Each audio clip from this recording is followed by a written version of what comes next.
সাকিব আর তাকরিম আর তুহিন একদিন ক্লাবে বসেছিল।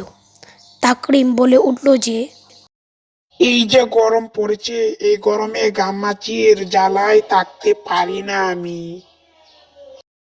ঘামাচির জ্বালায় থাকতে পারে না। অমনি সাকিব ছুটে টিভির কাছে চলে গেল আর সে টিভিটা অন করলো। সময় টিভি পশ্চিমবঙ্গ জুড়ে পুরোটাই মেঘ এবং বৃষ্টি হবে। সময় টিভি।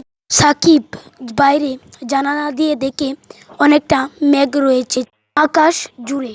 ওই তোরা শুন, বাইরে মেঘ হবে এবং বজ্রপাত হবে। কসাইদের আমবাগানে গিয়ে সকালে আমি আম কুড়োবো।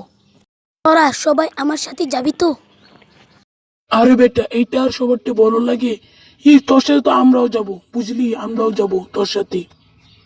তাহলে আমাকে ডাক দিস তোরা। তারা সবাই ক্লাব ঘর থেকে চলে আসলো, বাড়িতে হেঁটে হেঁটে চলে গেল। সাকিব, ওই সাকিব, সাকিব, যাবি না নাকি আম কুড়াতে? এই বেটা তাড়াতাড়ি উঠ, আমরা চলে গেলাম।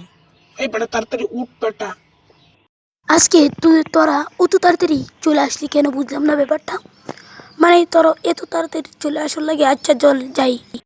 আরে বেটা, এত তাড়াতাড়ি চলে আসছি তাহলে সমস্যা কি তোর তাড়াতাড়ি চলতে? সেটা বলে তারা হাঁটা শুরু করলো। তারপর তুহিন ডাইনিতে পরিণত হয়ে গেল আর সাকিব হেপনোটাস হয়ে গেল। সাকিব, ওই সাকিব যাস না, তোর বিপদ হতে পারে। ওই সাকিব যাস না, তোর বিপদ হতে পারে। সাকিব যাস না, তোর ক্ষতি হতে পারে। ওই সাকিব যাস না, তোর ক্ষতি হতে পারে। দিন তোরা আমার জান বাঁচাইছিলে বন্ধু, তোদেরকে খুব ধন্যবাদ। তোরা আমার সারা জীবন বন্ধু হয়ে থাকিস।